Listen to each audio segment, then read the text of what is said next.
Gunakan apa? Untuk mengetahui tingkat keasaman atau kebasahan suatu larutan, biar kita tahu pH-nya, itu gunakan apa? Bisa menggunakan indikator universal, ya kan? Oke, baik, selamat pagi. Adik-adik semuanya tadi sudah terlalu ngoceh, terlalu lama ya, sudah kemana-kemari. Ini saya tunggu, nggak ada lagi yang bergabung. Oke lah, masih ada bertiga yang bergabung. Saya mulai aja. Pertemuan sebelumnya, Agustin tidak ikut tentang pembahasan sifat koligatif yang dari awal. Kalau Irma gimana? Pertemuan sebelumnya ikut nggak waktu itu? Ikut, Pak. Ikut sampai habis ya? Ya. Yaudah, hari ini saya review sedikit. Habis itu nanti bahas sifat-sifat koligatif. Sifat koligatif itu ada berapa?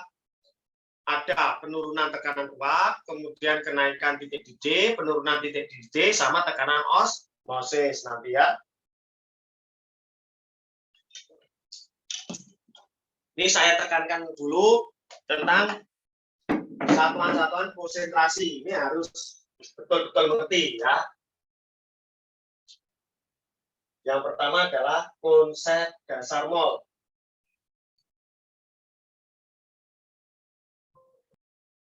Nah, gimana konsep dasar mol waktu itu? Bahwa untuk mencari satu mol, suatu partikel atau suatu zat, itu dirumuskan dengan apa? Untuk mencari mol, ada yang masih ingat? Mencari jumlah mol suatu zat sama dengan apa?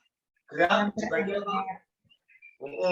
Bisa dibagi MR, bisa dibagi AR, gitu kan?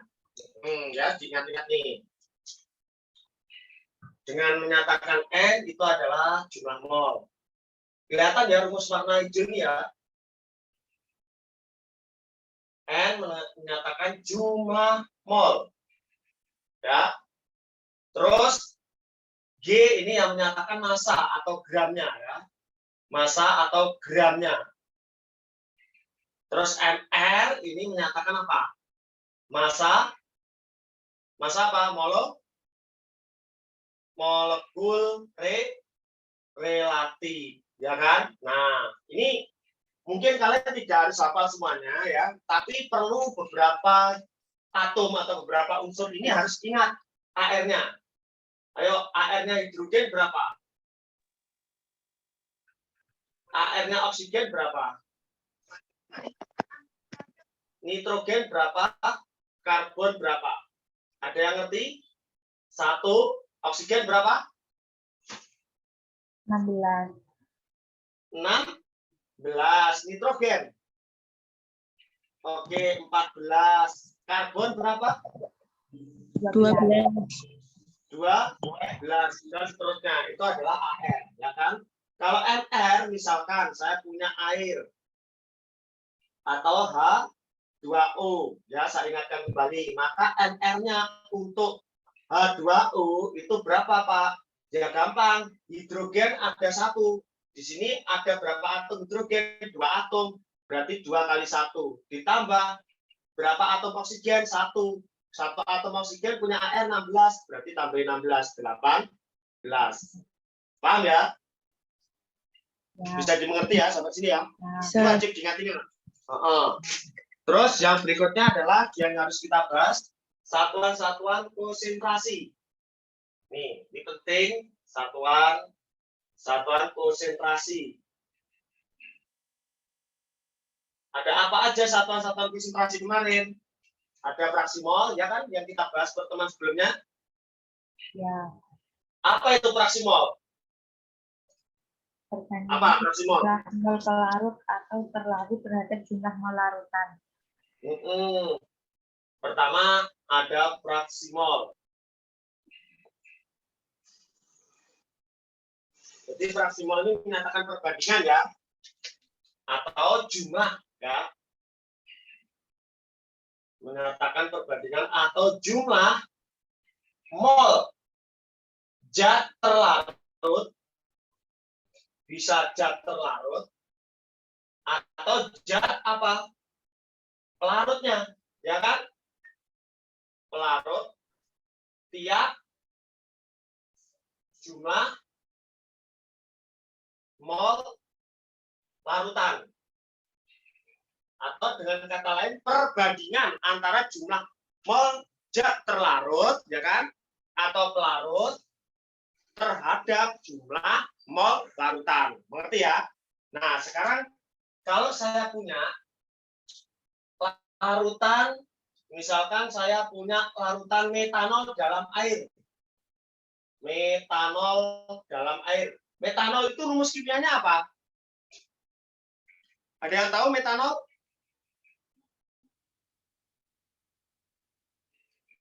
Apa rumus kimianya metanol? Udah diajarin ini belum? Alkana, alkuna, alkena udah diajari belum? Udah, Dan sudah lupa. ya kelas 1, Pak. Kelas 1 udah dilupakan ya. Metanol itu rumus kimianya adalah CH3OH, ya kan? Larutan metanol dalam air. Dalam air misalkan. Saya tanya, dari kalimat ini berarti yang menyatakan sebagai pelarutnya siapa? Pelarutnya siapa? H2O, air. Iya, pelarutnya adalah air atau H2O. Sedangkan zat yang terlarut itu adalah metanolnya atau CH3OH. Ya kan? Bisa dimengerti kira-kira sampai sini? Larutannya adalah namanya larutan etanol. Metanol ya. Mengerti kira-kira sampai sini? Halo? Halo?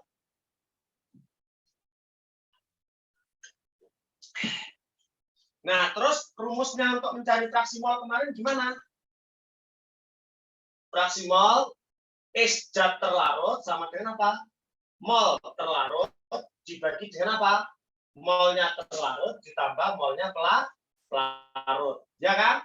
Sedangkan SP berarti molnya pelarut dibagi dengan molnya terlarut ditambah molnya pelarut. Itu kan kemarin ya? Sambil diingat-ingat, ayo. Tulisannya kelihatan ya, rumus warna hijau ini ya.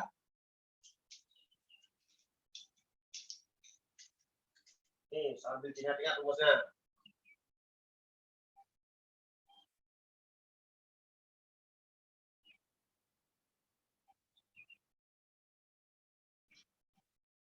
Dan ternyata ketika ini nanti saya gabung antara S-nya terlarut, fraksi molnya terlarut, ditambah dengan fraksi molnya pelarut, ternyata sama dengan apa? 1. Ya. Jadi fraksi molnya terlarut ditambah fraksi molnya pelarut, ternyata sama dengan 1. Ya. Ini keterangannya di sampingnya. ST menyatakan fraksi mol. Fraksi mol zat terlarut. Kalau SP menyatakan apa? Fraksi mol zat pelarutnya, ya.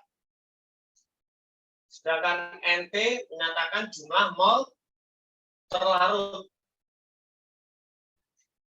Kalau NP menyatakan jumlah mol pelarut.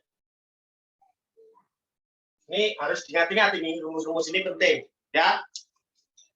Terus untuk mencari NP berarti gimana?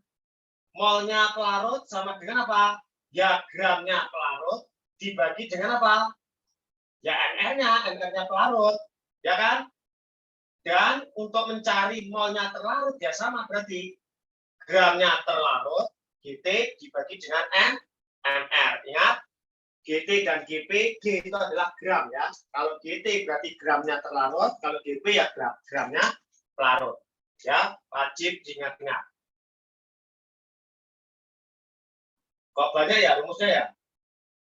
Sebetulnya nggak banyak. Mol kan udah diajarkan waktu kelas 10.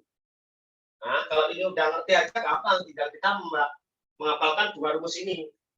Dan 2 rumus ini tidak harus dihafalkan. Ternyata dari apa? Dari definisinya, cuy. Oke?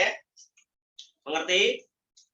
Terus kemarin ada apa lagi selain fraksi mol? Molaritas. Ya kan? Apa itu molaritas kemarin? Ayo sambil ingat-ingat kembali. Apa molaritas? Jumlah Zat terlarut terhadap 1 liter zat pelarut. Jumlah mol. Mol zat terlarut. Ingat, zatnya terlarut, bukan zat pelarutnya, tapi yang terlarut. Kalau saya bilang kayak ini tadi, ini larutan air susu, berarti yang terlarutnya adalah susunya, pelarutnya airnya. Seperti larutan metanol. Terlarutnya metanol, pelarutnya adalah airnya. Ingat-ingat ya.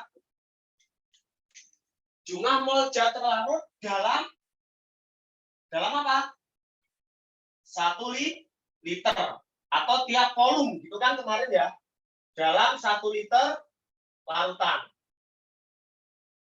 Nah, sesuai dengan definisinya katanya jumlah mol ya dalam 1 liter larutan. Maka di sini nanti molaritas M besar, molaritas, kalau M kecil nanti molar ya, yaitu N dibagi dengan volume. Itu kan? Nah, jika volumenya nanti di soal diketahui dalam mililiter, maka di sini nanti cukup dikalikan dengan apa? 1000. Paham kira-kira? Ini nanti keterangannya adalah volumenya di soal dalam mililiter.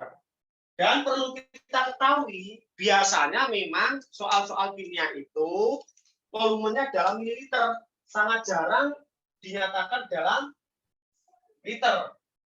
Oke? Paham? Terus masanya umumnya dinyatakan dalam gram. Jarang dinyatakan dalam kilogram. Oke? Ini perhitungan dalam kimia biasanya begitu. Ya? Atau jika ini nanti saya perluas lagi rumusnya, molaritas, molnya nanti molnya siapa? Terlarut, berarti GT, gram terlarut dibagi dengan ml, ya, dikali apa? 1000 dibagi dengan volumenya. Ingat, volumenya harus dalam mililiter kalau menggunakan rumus ini. Pak, kalau volumenya diketahui dalam liter, berarti nggak usah kali 1000. Oke? Oke? Pak, kalau volumenya dinyatakan dalam desimeter kubik, tapi jarang ya kayak gitu. Dinyatakan dalam desimeter kubik, ya kamu rubah ke dalam liter. Desimeter kubik itu kan setara dengan 1 liter, toh? Ya enggak? Halo? Ya. Kalau dinyatakan dalam meter kubik, Pak, ya dirubah ke dalam liter atau dirubah ke dalam mili. Bebas kamu ngitungnya. Kamu rubah dalam mili maupun kamu rubah dalam liter. Kalau dirubah dalam mili, berarti kali 1000. Kalau dalam liter, nggak usah dikali 1000. Mengerti ya? Mengerti ya? Oke. Terus, rumus lain juga biasanya nanti diketahui persentase. Ya, biasanya nanti diketahui persentasenya. Kalau diketahui adalah kadar, bila diketahui kadarnya, maka molaritasnya sama dengan GT per ml dikali dengan kadar, persen kadarnya. Jadi kadarnya zat terlarut dalam larutannya nanti berapa persen, gitu ya. Dikali dengan rho, ini masa jadinya ya. Persen dikali dengan rho, dikali dengan 1000 per volume.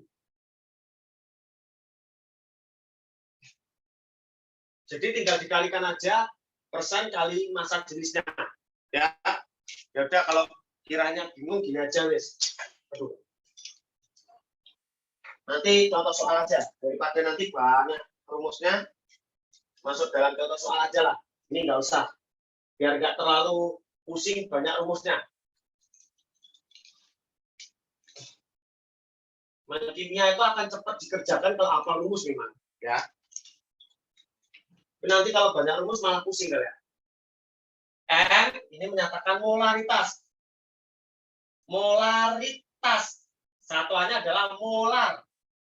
Satuannya molar, dibaca molar, ya. Kemudian P itu volume udah.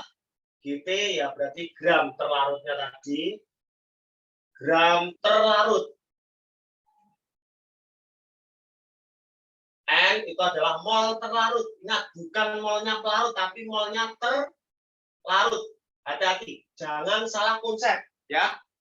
Jangan sampai salah konsep. Jangan asal hafal rumusnya, tapi konsepnya harus benar-benar paham. Karena fisika, kimia itu rawan orang-orang salah teori atau salah konsep, rawan banget. Ya. Jangankan kalian yang masih SMA, yang udah kuliah sarjana pun kadang masih salah konsep loh tentang kimia dan fisika itu, rawan. Oke, yuk lanjut. Yang ketiga, setelah molaritas ada apa lagi? Kemarin Molalitas. molal, ya kan? Molalitas. Nah, jadi ini agak orang kayak apa namanya? Orang cadel itu kan nggak bisa ngomong R ya, R jadi L gitu loh, ya kan? Nah, di sini itu bedanya. Molalitas sama molaritas, satunya molal, satunya molar, ya. Bedakan R sama L. Definisinya apa kemarin? Molalitas kemarin? Jumlah apa? Jumlah mol zat terlarut. Jumlah mol zat terlarut dalam apa? 1 kilogram zat pelarut. 1 kilogram zat Pelarut. 1 kilogram zat apa? Pelarut. Pelarut. Nah, ya kan? Jadi pelarutnya 1 kilogram pelarutnya. Sehingga kalau dinyatakan dalam matematis rumusnya jadi apa? M kecil, kalau tadi M besar itu molar, M kecil ini molal bacanya ya, molal. Oke. M kecil sama dengan adalah 1 mol, ya kan? Jumlah mol zat terlarut berarti NT terlarut dibagi dengan 1 kilogram pelarut berarti gramnya pelarut. Ya kan? Katanya kan dalam 1 kilogram itu kan berarti berapa? 1000 gram, berarti kalikan aja 1000. Gitu ya. Sehingga rumus ini nanti bisa, bentar, ini silo ya, silo. Nah, kelihatan silo enggak? Oh, masih.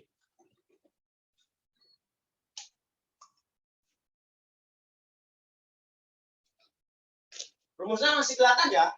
Kelihatan kan? Ya. Oke. Terus ini nanti bisa diperluas lagi. Ingat, mol terlarut berarti apa? Gramnya terlarut dibagi dengan MR-nya. Gitu kan tadi? Mana? Mol terlarut, gram terlarut bagi MR. Dikali 1000 per GP. Ingat, GP tadi apa, Pak? GP tadi adalah gramnya pelarut. Mengerti? Sampai sini? Nih. Jadi rumus aslinya yang atas, yang bawah ini rumus perluasannya. Diperluas lagi rumusnya. Kenapa bisa diperluas? Karena untuk mencari NT ini tadi rumusnya. Mol tadi adalah gram per ml. Ayo, pelan-pelan. Ini harus saya ulang-ulangi terus biar kalian semakin benar-benar mengerti pokoknya ya.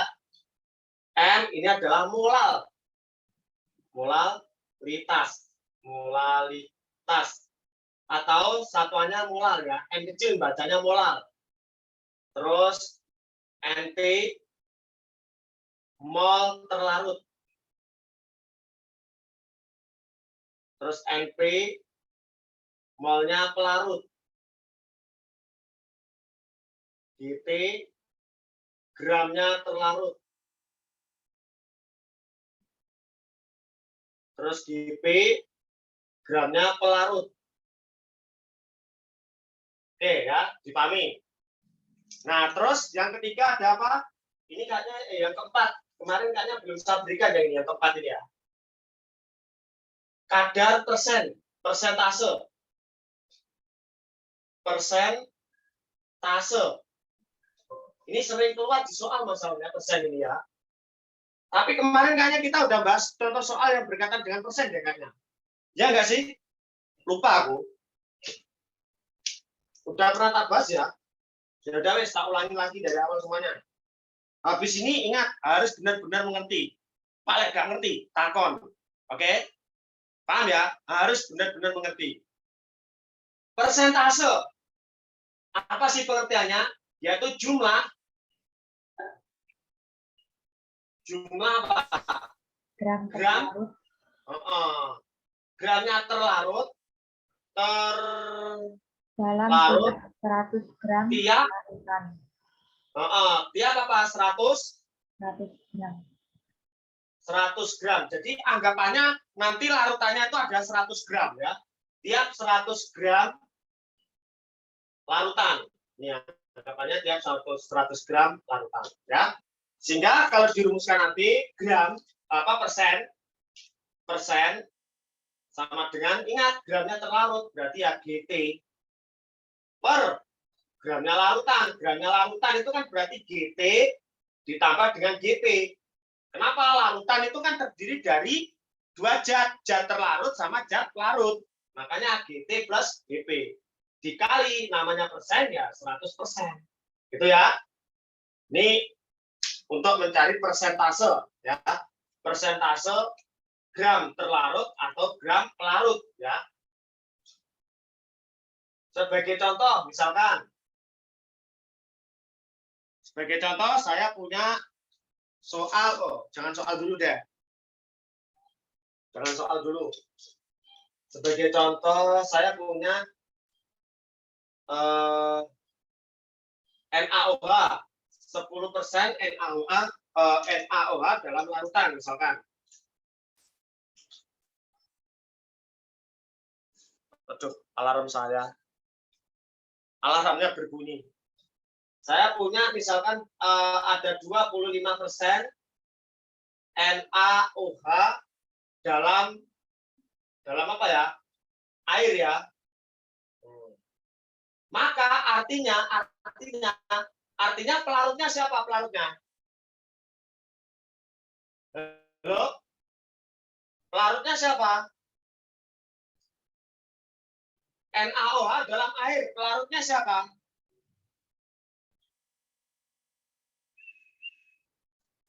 Air. Air. Pelarutnya air berarti terlarutnya adalah NaOH. 25% ingat tadi kan jumlah gram dalam 100 gram ya kan. Kalau 25% itu artinya 25 gram. Jadi terlarutnya NaOH-nya itu adalah 25 gram. Sedangkan pelarutnya ya tinggal 100 dikurangi 25 berarti 75 gram. Paham kira-kira sampai sini? 12% metanol dalam air misalkan. 12% metanol dalam air berarti berapa masanya metanolnya? Gramnya metanolnya berapa? 12% metanol dalam air berarti berapa gram metanolnya?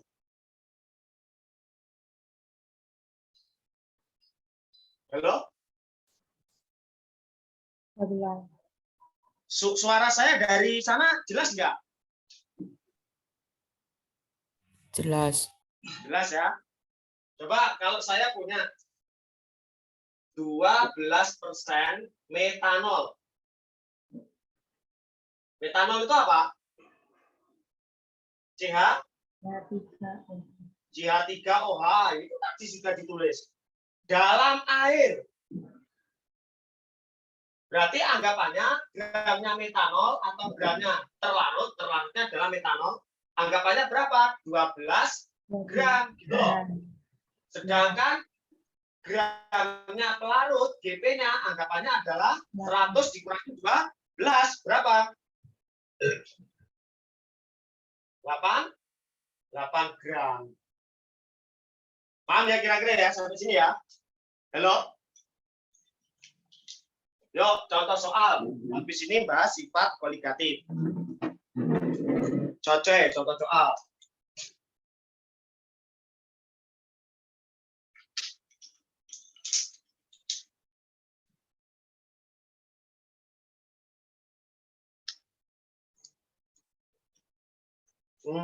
Carilah kemolaran. Ingat, kemolaran molal ya.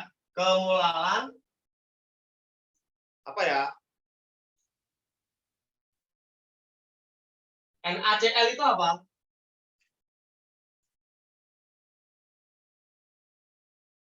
NaCl itu apa? Natrium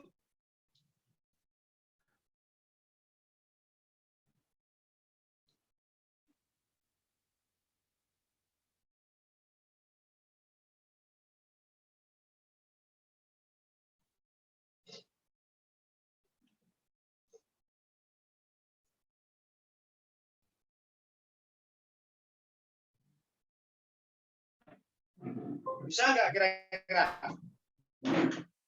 Kemolalan natrium klorida 25% massa dalam air, 25% massa dalam air. Dari sini artinya apa ini? Artinya apa, guys? Ayo. Berarti diketahui gramnya terlarut. Yang terlarut siapa? NaCl kan? Ya. 25%,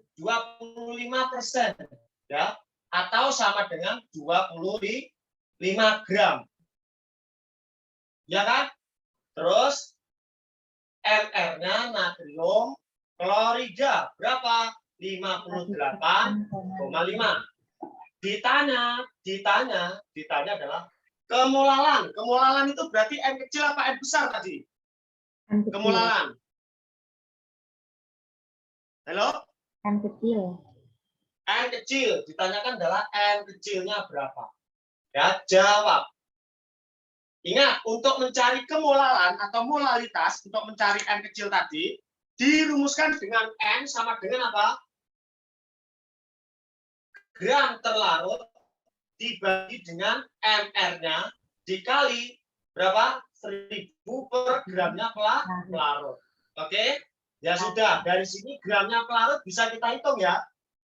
100 dikurangi berapa? 25. Jadi kalau ada N persen ya tinggal itulah N gram gitu aja. Berarti ada 75 gram. Oke? Kita substitusi aja ke sini ya, cuy. Berarti ada 25 GT-nya ya. MR-nya adalah 58,5 dikali 1000 per GP-nya ada 75. Ini kita coret bonjrot, ini bonjrot sekali lagi ya. Molal ya satuannya, molal. Sama dengan berapa? 1000 dibagi 58,5 dikali berapa? Bagi 25 dapat 3 ya. Sekitar berapa yuk? Pakai kalkulator yuk. Berapa ya? Tahu enak angkanya. Berapa, guys? 1000 dibagi 58,5 kali 3.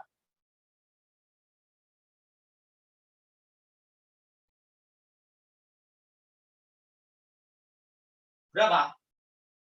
Ada yang bisa bantu pakai kalkulator?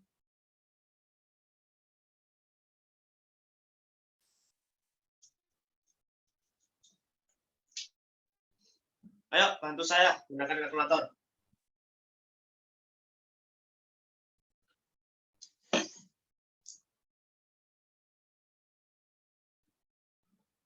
Aduh, ini sinyal saya gangguan ini. Halo? Bisa dengar ya suara saya? Masih bisa dengar ya? Ya. Ayo hitung berapa yuk? Ya udah sekian molal. Itu aja, nanti dihitung sendiri pakai kalkulator ya. Contoh soal yang kedua.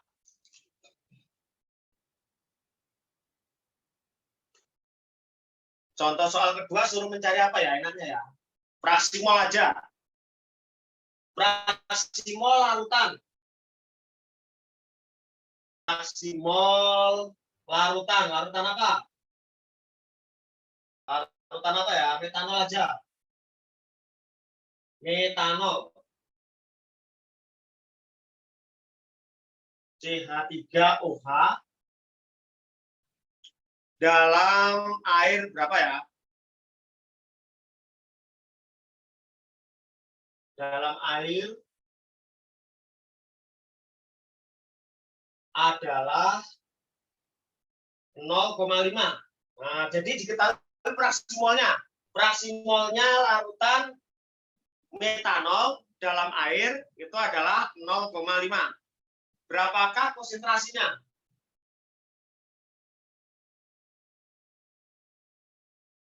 Jangan konsentrasi. Apa molaritasnya aja ya? Ya udahlah, konsentrasi. Berapakah konsentrasi? Ingat, kalau kita bertanya berapa konsentrasi, itu bisa merujuk pada fraksi mol, bisa merujuk pada molaritas, bisa merujuk pada molaritas. Mengerti? Bisa juga merujuk pada persen. Ya. Pertanyaannya, berapakah konsentrasi larutan ini dinyatakan dalam persen? Oh, ternyata dinyatakan dalam persen. Konsentrasi larutan dinyatakan dalam persen. Oke. Ayo. Gimana kira-kira? Ya, AR-nya perlu diketahui AR-nya ya. Tadi udah sih, itu udah ada. Satu ulang aja. AR-nya C berapa? 12. Terus hidrogen 1, oksigen 16. Diketahui adalah fraksi mol larutan metanol sekian dalam air adalah setengah. Saya tanya, 0,5 itu adalah fraksi molnya terlarut apa fraksi molnya pelarut? 0,5 ini fraksi molnya siapa?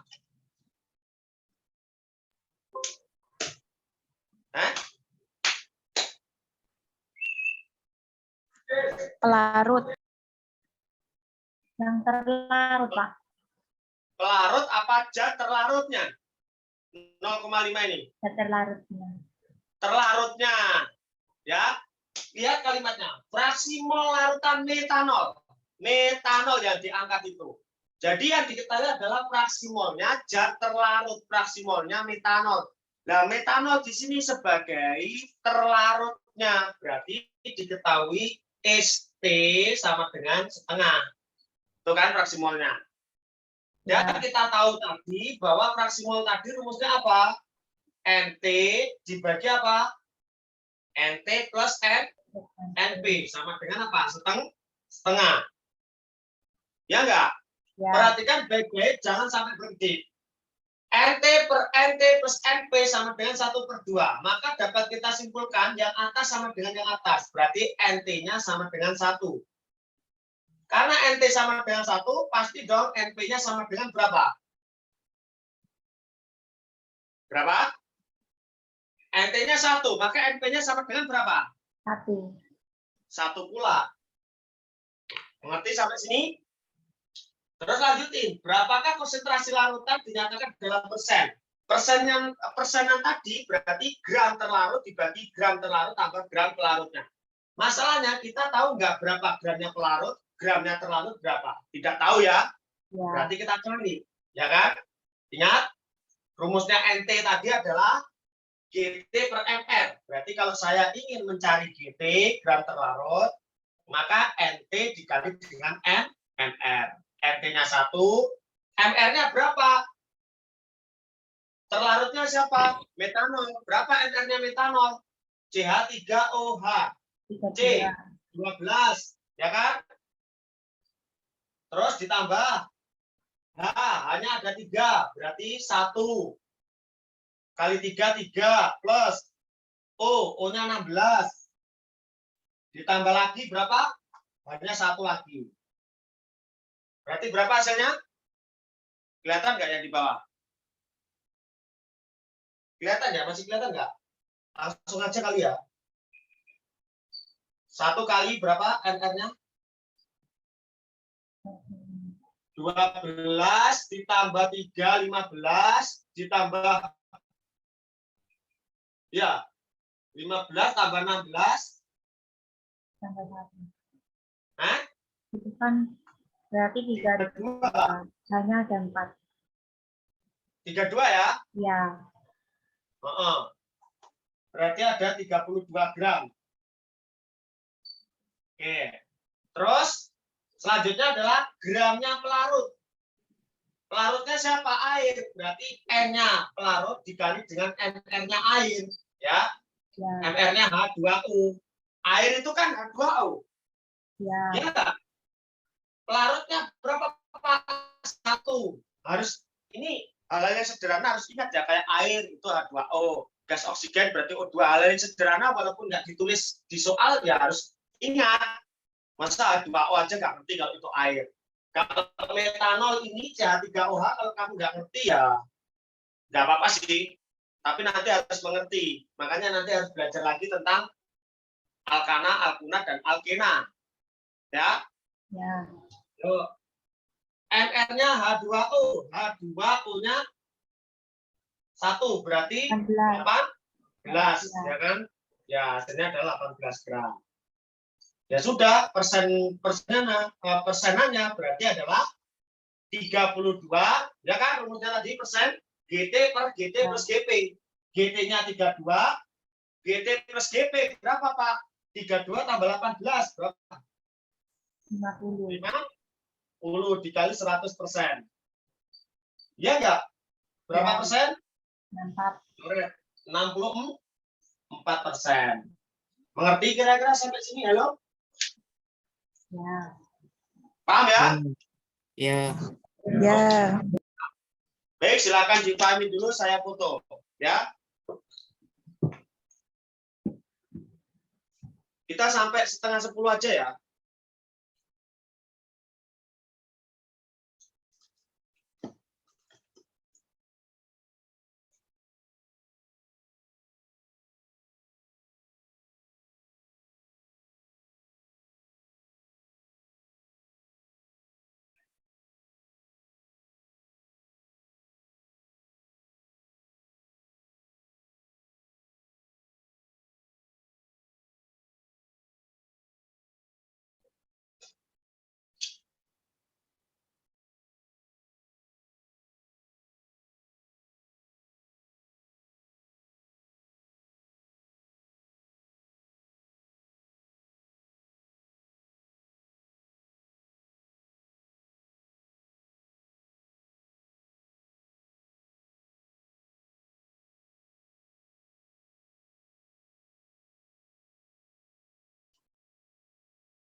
Oke, sudah dipahami kira-kira?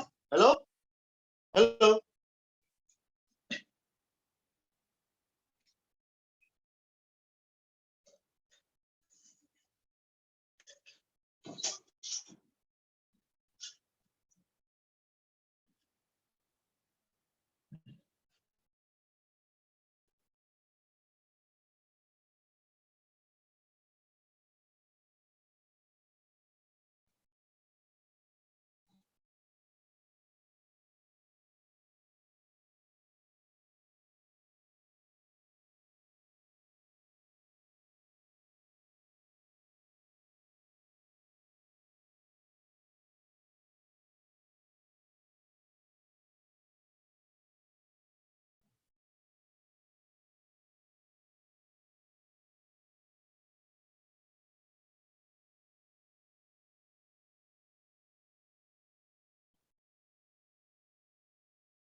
Oke, gimana Agustin?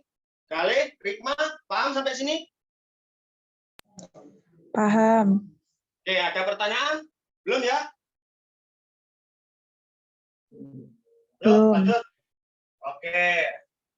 Berikutnya adalah yang C. Yang C tentang sifat-sifat koligatif larutan itu sendiri.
Oke, les kita untuk tahun ajaran baru dimulai besok hari Jumat ya.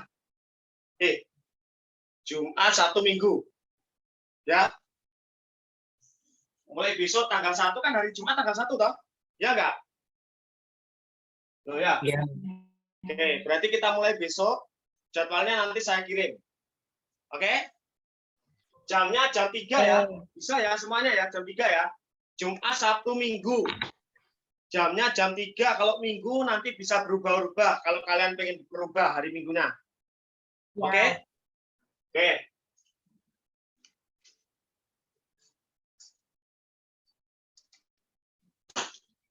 Saya kalau nggak digaris-garis gini, rasanya kurang enak. Harus rapi.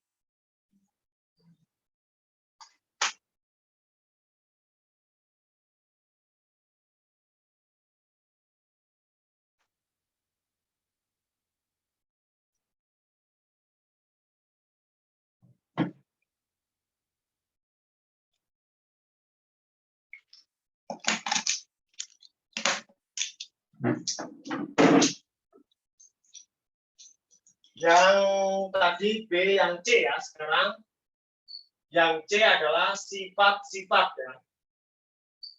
Sifat-sifat koligatif larutan. Apa sih pengertiannya sifat koligatif larutan ini? Ada yang tahu pengertiannya?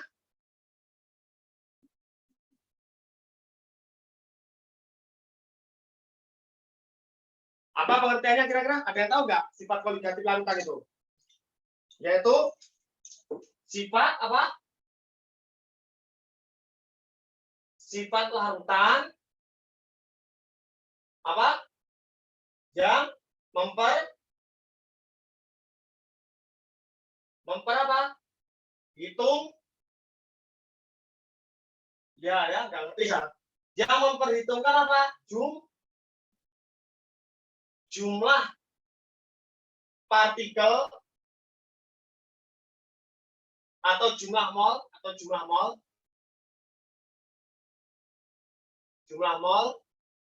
zat terlarut dalam larutan. Berarti sekali lagi sifat koligatif larutan itu adalah sifat larutan yang memperhitungkan atau mempertimbangkan atau menganalisa. Itu agak keren sedikit ya. Atau berkaitan ya. Jadi sifatnya larutan yang berkaitan dengan jumlah partikel atau jumlah mol zat-zat terlarut dalam larutan, ya kan? Nah, sehingga sifat-sifatnya ada apa aja? Yang pertama, sifatnya apa? Rajin belajar, suka menabung, gitu ya? Tidak, itu kan sifatnya Andi dan Budi, gitu ya kan? Jadi sifat yang pertama adalah terjadi apa? Penurunan tekanan uap. Nah, penurunan tekanan uap. Nah. Apa sih penurunan tekanan uap itu? Ada yang tahu? Tujuannya tekanan uap itu untuk apa sih? Tekanan uap itu tujuannya untuk apa? Tekanan uap ini bertujuan untuk apa? Jadi misalkan suatu larutan memiliki tekanan uap segini, tekanan larutan A punya tekanan uap sekian gitu ya. Maksud dari tekanan uap itu secara fisiknya untuk apa sih? Jadi menyatakan apa sih dia ini? Menyatakan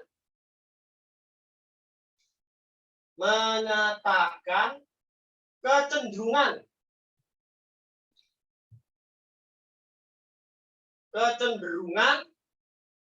suatu larutan untuk menguap.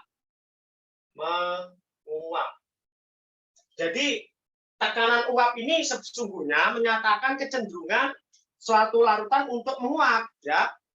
Karena dia menyatakan kecenderungan untuk menguap, artinya nanti bila suatu larutan, bila suatu larutan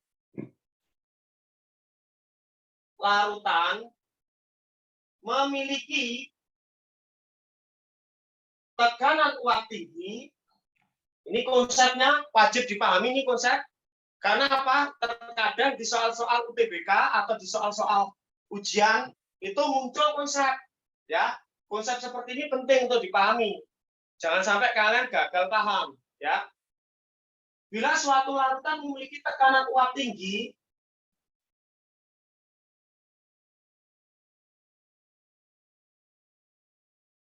maka apa yang akan terjadi? Mudah menguap. Apa? Mudah menguap. Mudah menguap, ya. Maka larutan tersebut mudah menguap. Ya kan? Terus Ya. yang kedua, kalau dia nanti justru memiliki tekanan uapnya rendah, berarti apa? Sulit menguap. Bentar, saya cari spidol warna coklat.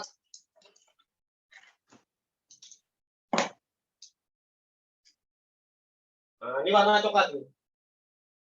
Bila suatu larutan, Sama kayak atas, Pak, warnanya di sini. Hah? Dari oh dari sana sini, kelihatannya sama. ya, Ini badannya hampir beda. sama gitu. Hah? Hampir sama warnanya. Hampir sama ya. Ya. Karena yang atas ini warna coklat, saya isi ulang kesalahan pakai warna merah. Jadi campuran coklat sama merah kalau yang atas. Kalau yang bawah ini masih coklat, ya. Bila suatu larutan memiliki tekanan uap rendah,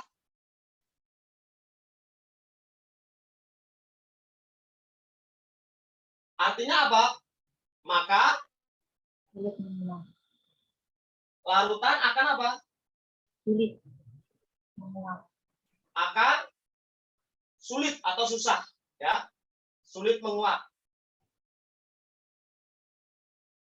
Paham ini? Halo? Mengerti ya? Nah, Ya. terus yang berikutnya, apabila dalam suatu larutan itu tadi, dalam suatu zat pelarut murni, ya, ini masih belum bentuk larutan, dia dalam bentuk zat pelarut murni, misalkan air, saya tambahkan garam, ya kan? Atau air saya tambahkan apa gitu, jadi saya tambahin zat terlarut. Nah, ternyata itu nanti dia mengalami penurunan. Jadi tekanan uapnya, larutannya itu ternyata lebih rendah daripada tekanan uap pelarut murninya tadi, ya. Sehingga prinsipnya itu seperti ini. Penambahan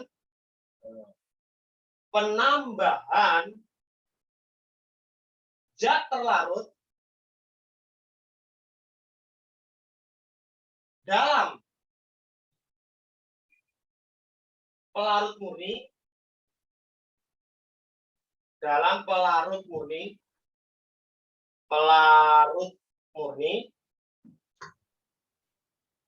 menyebabkan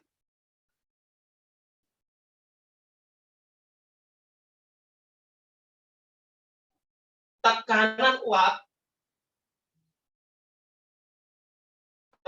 uap larutan menurun, atau tekanan uap pelarutnya menurun, ya. Tekanan uap pelarut menurun.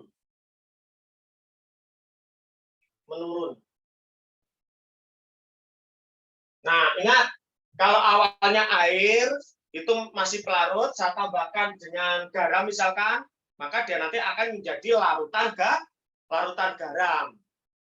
Ngerti ya? Nah, ternyata tekanan uapnya itu nanti menurun, tekanan uapnya larutan tadi menurun. Kenapa bisa terjadi yang gitu? Ternyata ini penyebabnya, karena ini alasannya. Karena permukaan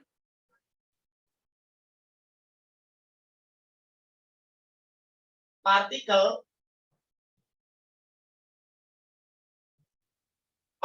pelarut airnya tadi, ya, pelarutnya tadi, ini tertutupi, terhalangi, atau terhalangi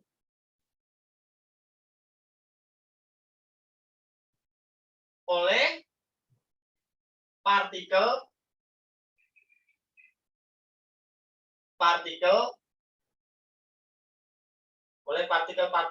zat terlarutnya, ya. Akibatnya dia susah untuk menguap, jadi ditutupi ngono lho, Rek, ya. Jadi partikelnya mau ditutupi, dihalangi. Jadi apa ini munggah mendur apa nguap itu gak iso. Paham ya? Nah, sehingga nanti tekanan uap dapat disimpulkan tekanan uap larutan lebih rendah. Harus lebih rendah dari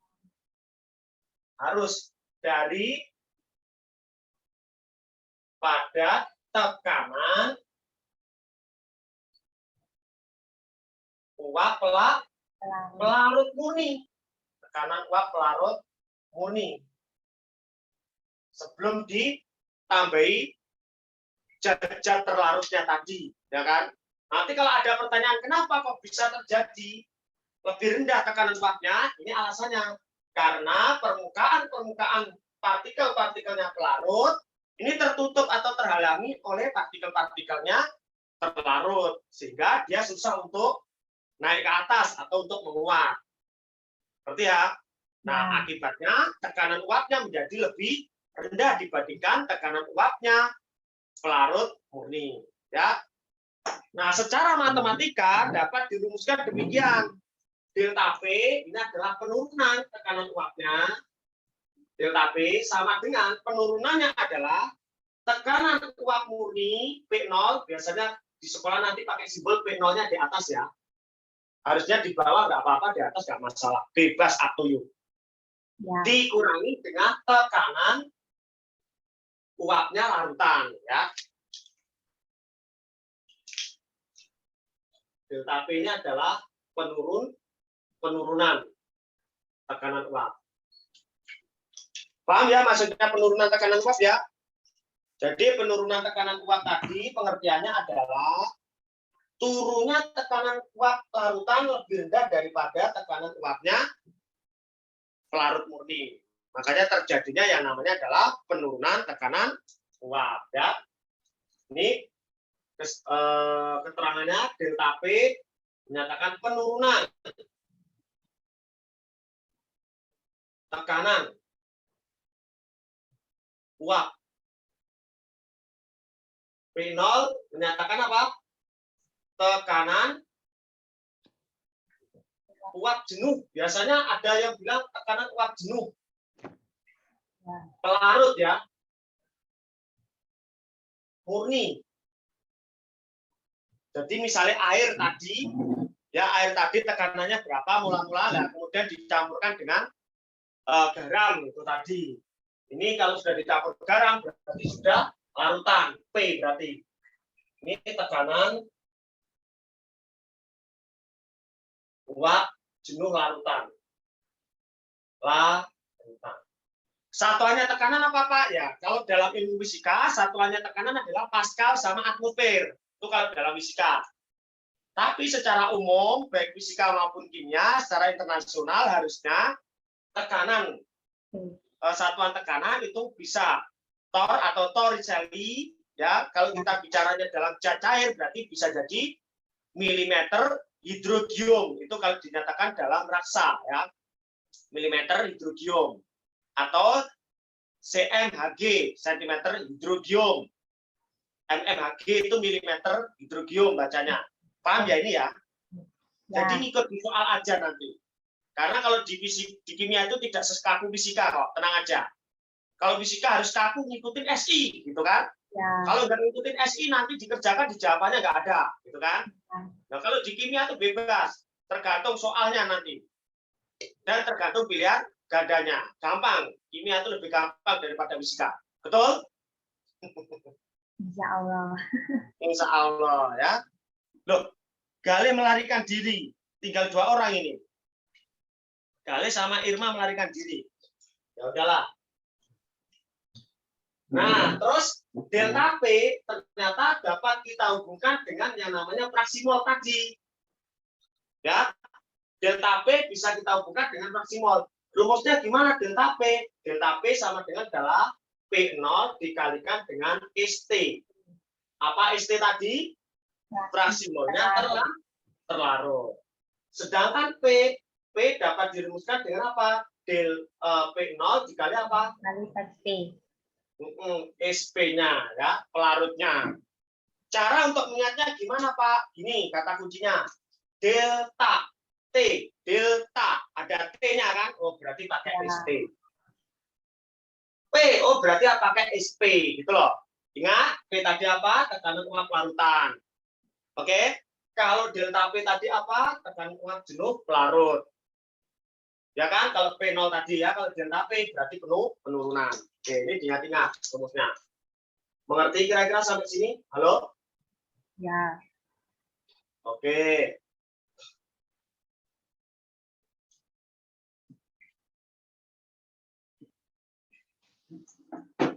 Atau ini bisa ya diganti jadi rumus apa kira-kira? P sama dengan P0 kali SP. SP-nya kan bisa jadi 1 min ST. Ya enggak? Tadi itu SP ditambah dengan ST tadi itu loh, harus berapa? 1. Bolak-balik aja nanti. Tinggal dibolak-balik terus, ya. Nah.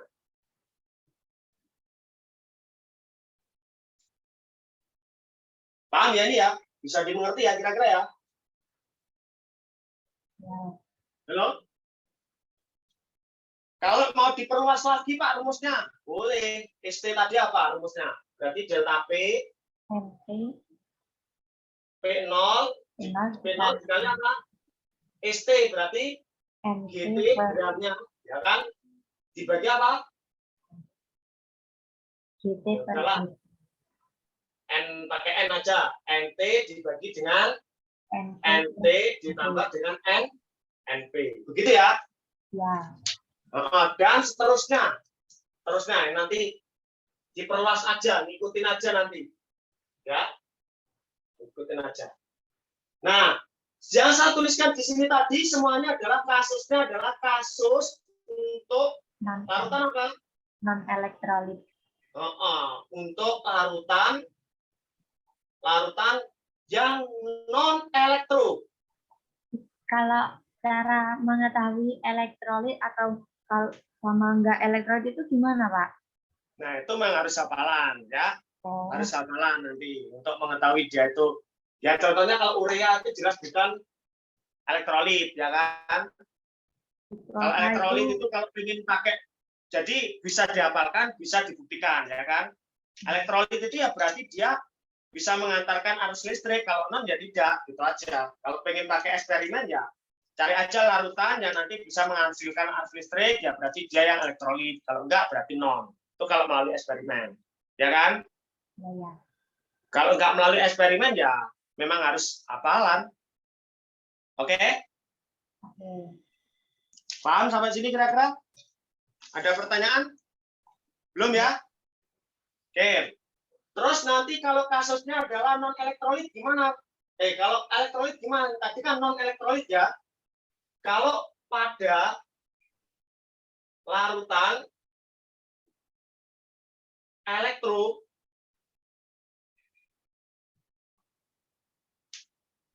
ternyata ini nanti untuk mencari ST ya sama dengan NT dibagi siapa? NT plus NP ya. Ya kan? Khusus untuk zat terlarutnya ada penambahan faktor I. Di mana faktor I ini yang biasanya disebut apa? Faktor Van Hoff. Ya kan? Faktor Van Hoff. Ya, NT. Jadi ada penambahan I di sampingnya NT rumusnya ya. Nah, I di sini menyatakan faktor atau koreksi ya, faktor atau koreksi Van Hoff. Besarnya I itu dirumuskan dengan apa? Ada yang ingat rumusnya I? 1 di E1 plus apa? 1 ditambah N-1. N-1 kali alfa. Udah pernah diajarin ini belum sih dulu? Kelas berapa ini? Kalau di kimia. Aku udah lama nggak ngajar kimia masalahnya. Jadi susunan urutannya bab itu lupa. Kelas 10 apa, kelas 11 apa aja itu agak sedikit lupa. Udah pernah diajarin ini kan? Elektrolit kuat, lemah udah belum? Dulu itu pernah kayaknya Pernah ya? suruh apa ya Pak? Buat elektrolit itu pas dulu. Oke, ya udah saya lanjutin. Dengan alfa ini menyatakan apa? Alfa ini. Derajat ionisasi. Kalau N menyatakan apa? Jumlah ion. Eh? Jumlah ion. Jumlah ion. Banyaknya ion. Banyaknya ion. Kalau alfa menyatakan derajatnya. Derajat ionisasinya. Ya. Saya ambil sebagai contoh. H2SO4. H2SO4. Ini tergolong elektrolit apa? Kuat. Lemah apa kuat? Dulu udah pernah ya? Kuat. Sepertinya nanti perlu saya ajarkan ini dah. Sesi khusus membahas tentang elektrolit kuat dan elektrolit lemah ya. Asam basa kan harusnya diajarkan dulu di asam basa. Ya. Kuat itu Pak. Kuat. Kuat. Ya, dia elektrolit kuat. Biasanya untuk elektrolit kuat, nilai alfanya selalu sama dengan 1. Elektrolit kuat. Kalau dia nanti elektrolitnya lemah, berarti kurang dari 1. Karena dia nanti alfanya sama dengan 1, maka I-nya sama dengan apa? N. Ya enggak? Faktor Van Hoff-nya sama dengan N. Ya. Sehingga soal ini H2SO4 memiliki I sama dengan berapa? N. N itu menyatakan jumlah ionnya. Ada ion H+ sama SO4 2-. Ya kan? Ya. Ion H+-nya ada berapa, Pak? Ada 2. Berarti 2. Plus ion SO4 2-nya ada berapa? Ada 1. Loh, Pak, ini kan ada 4. Bukan. Itu kan memang nama ionnya adalah 1 ion ini. SO4 itu 1 ion. Jangan kamu anggap ini 4. SO-nya ada 4. Salah. Memang namanya SO4. Kalau H kan ion H+. Ion asam, ya kan? Ya. Coba SO4 ini kan namanya asam, toh? Ya. Asam kuat, kan? Ya. Ya enggak? Ya. Namanya adalah asam sulfat. Biasanya digunakan sebagai cairan aki, akumulator. Ya. Dia kenapa gunakan cairan aki? Karena tergolong elektrolitnya kuat. Ya. Ditambah berapa SO4-nya? Ada 1. Nah, berarti faktor Van Hoff-nya adalah 3. Ya. Faktor Van Hoff-nya 3 untuk larutan H2SO4 encer. Mengerti kira-kira sampai sini? Paham ya? Contoh soal, coy.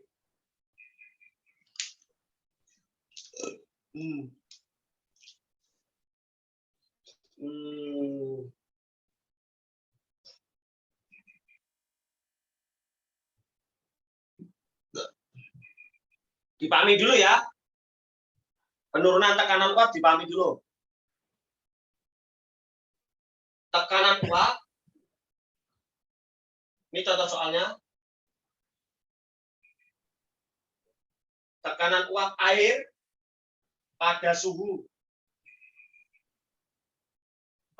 ruang ya. Suhu ruang itu biasanya sekitar 25 derajat Celcius adalah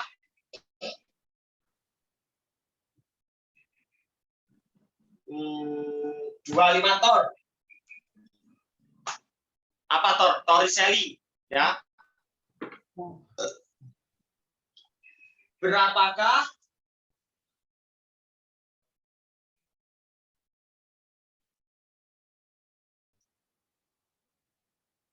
tekanan uap larutan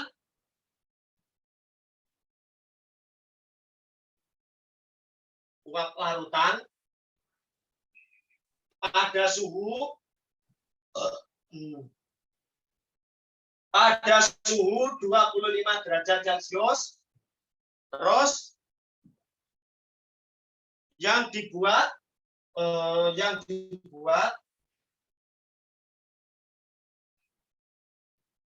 dengan melarutkan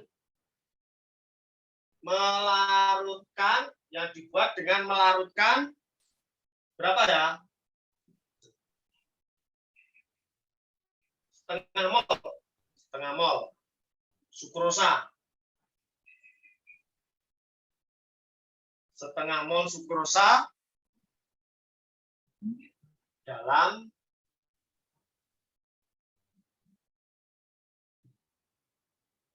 10 mol air. 10 mol air.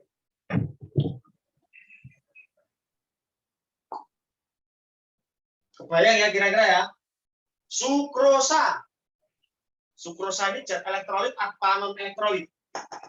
Sukrosa itu apa sih? Kalau dalam biologi itu sukrosa itu apa? Gula ya? Halo? Elektrolit. Jadi sukrosa ini tergolong zat non elektrolit. Karena dia non elektrolit ya, maka rumusnya pakai yang atas. Nggak perlu ada tambahan faktor Van Hoff-nya, nggak perlu ada I-nya, ya. Nggak perlu ada tambahan faktor Van Hoff-nya. Oke? Sehingga langsung aja solusinya, penyelesaiannya. Diketahui apa aja? Diketahui tekanan uap air pada suhu sekian derajat adalah 25 torr. Itu tekanan apa? P0-nya apa P-nya? Atau delta P-nya? P0. P0. Dia bilang tekanan uap air. Air, ingat, air itu sebagai pelarut murni. Kalau pelarut murni tadi P0, berarti diketahui P0-nya adalah 25 torr. Torricelli. Ya. Terus, berapakah tekanan uap larutan? Terus diketahui yang dibuat melarutkan setengah mol sukrosa. Sukrosa dalam hal ini sebagai terlarut apa pelarut? Terlarut. Terlarut. Bentar. Agustin paham nggak ini Agustin? Kok menunggu? Jujur lo ya. Paham. Yakin lo ya? Ya. Nggak ngerti ngomong lo. Oke? Oke. Berarti diketahui mol terlarutnya, sukrosa, molnya sukrosa, terlarutnya. Katanya berapa di soal? Setengah mol, berarti 0,5 mol. Terus yang dibuat dari melarutkan setengah mol sukrosa dalam 10 mol air, berarti sebagai N pelarutnya. Airnya berapa? 10 mol. Yang ditanya, pertanyaannya adalah berapakah tekanan uap larutan ya? Berarti P apa delta P? P. P aja. Kalau ingat, kalau delta P itu penurunannya, ya. Sekarang pertanyaannya adalah P-nya. Jawab. P berarti apa?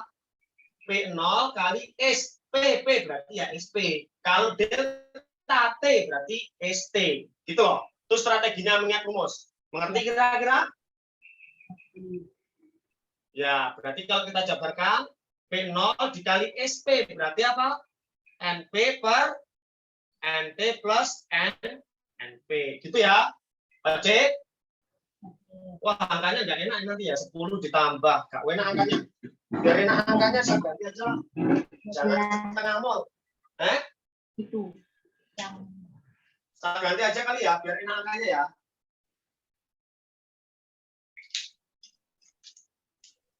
mol. 2,5 mol. Angkanya nggak enak nih.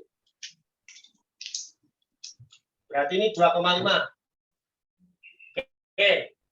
P sama dengan P0-nya berapa? 25. Dikali NP. NP-nya 10. Per NT 2,5 ditambah 10. Nah, enak kan angkanya? 25 kita kali 10 per 12,5. Ini kita coret aja bonjrot, ya kan? Betul? Ya enggak? Halo? Ya. Dapat 2 kali 10, 20. 20 apa, Pak? Lihat kalau di sini satuannya tor, berarti sini juga ngikut tor. Ya. Kalau satuannya adalah sentimeter Hg, di sini ikut sentimeter Hg. Paham? Kira-kira bisa dimengerti, guys? Oke, lanjut. Bisa dimengerti ya? Bisa. Oke, coba contoh soal yang terakhir. Hari ini sampai penurunan tekanan top dulu aja ya. Ini juga belum ada yang gabung, teman-teman. Saya kalau ketinggalan itu rasanya gimana gitu loh. Masa ikut les nanti ketinggalan dengan sekolahan, ya jangan, harus melebihi sekolahan lah. Ya. Sekolahnya kan belum nyampe sini toh? Belum apa-apa. Belum. Belum, masih libur kan? Ya. Ya. Tekanan uap air pada suhu sama aja lah, tekanan uap air pada suhu 25 derajat Celcius adalah nah kalau tadi dalam terisoli, sekarang kita nyatakan dalam milimeter aja. 20,4 milimeter hidrogium. Terus jika ke dalam 90 gram,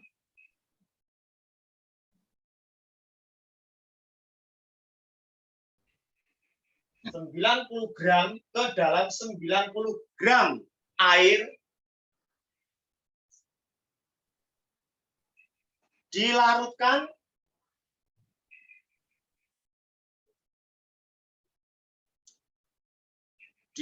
sukrosa, gram air dilarutkan sukrosa, MR-nya sukrosa misalkan 180. Berapakah penurunan? Berapa penurunan tekanan uap larutan? Berarti pertanyaannya P apa delta P? P apa delta P? Delta P. Penurunan. Tadi apa? Delta P. Paham ya? Ya. Oke, bisa dimengerti kira-kira? Halo? Bisa. Oke, lanjut. Berarti di sini diketahui apa? Tekanan uap air, berarti P0-nya sama dengan 20,4 milimeter paksa. Terus diketahui MR-nya gramnya air. Air itu pelarut ya, berarti GP. G-nya pelarut berapa? 90 jika ke dalam 90 gram air dilarutkan sukrosa. 90 ya. Terus berarti NP-nya berapa? N pelarutnya. GP dibagi dengan MR. 90 kita bagi dengan MR-nya berapa MR-nya? Air itu 18 ya. Ya. Ya. Nah, nanti kita sudah bahas deh kayaknya. Ya udah pokoknya air itu berarti H2O. Hanya ada 2, oksigennya ada 1. Oksigen itu 16, kalau hidrogen 1 kali 2 berarti 2 tambah 16, 18. 90 bagi 18, 5 mol. Mengerti? Sampai sini? Halo? Ya. Delta P tadi apa? P0 dikali ST. Ya kan? NT-nya berapa?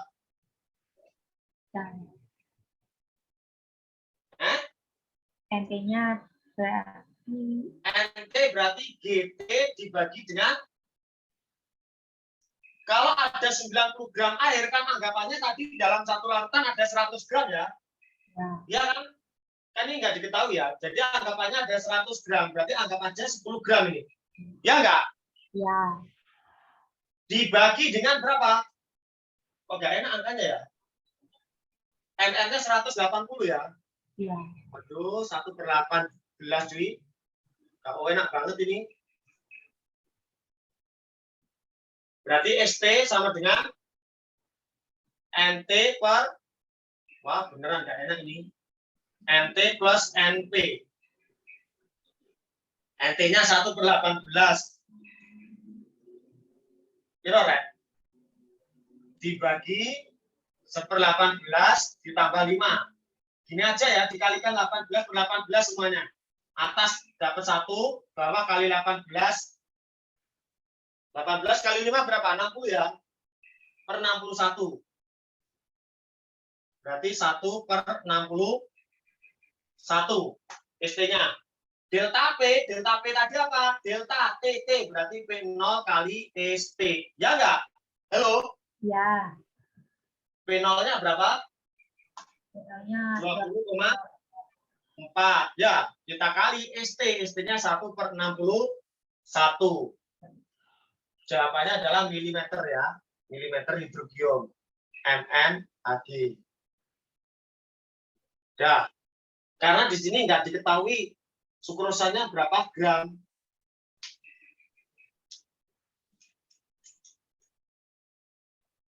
...90 gram air dilarutkan sukrosa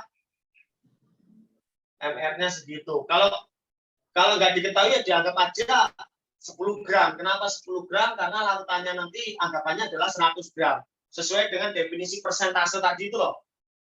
Oke ya? Oke ya? Oke. Silakan dipahami dulu. Ayo, kalau mau ditanyakan silakan sampai sini. Siapa yang mau ditanyakan? Dipahami dulu.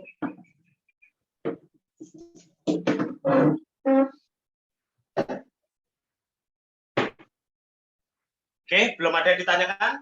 Kita sampai sini dulu aja ya. Halo? Ya. Ya udah, nanti kalau masih bingung ditanyakan aja, silakan dipahami. Nanti saya upload juga di YouTube ya, seperti biasanya biar kalian bisa memahaminya. Oke, baik, saya rasa cukup sekian aja. Selamat pagi adik-adik, tetap semangat untuk berjuang. Oke, dadah, Tuhan berkati. Amin. kita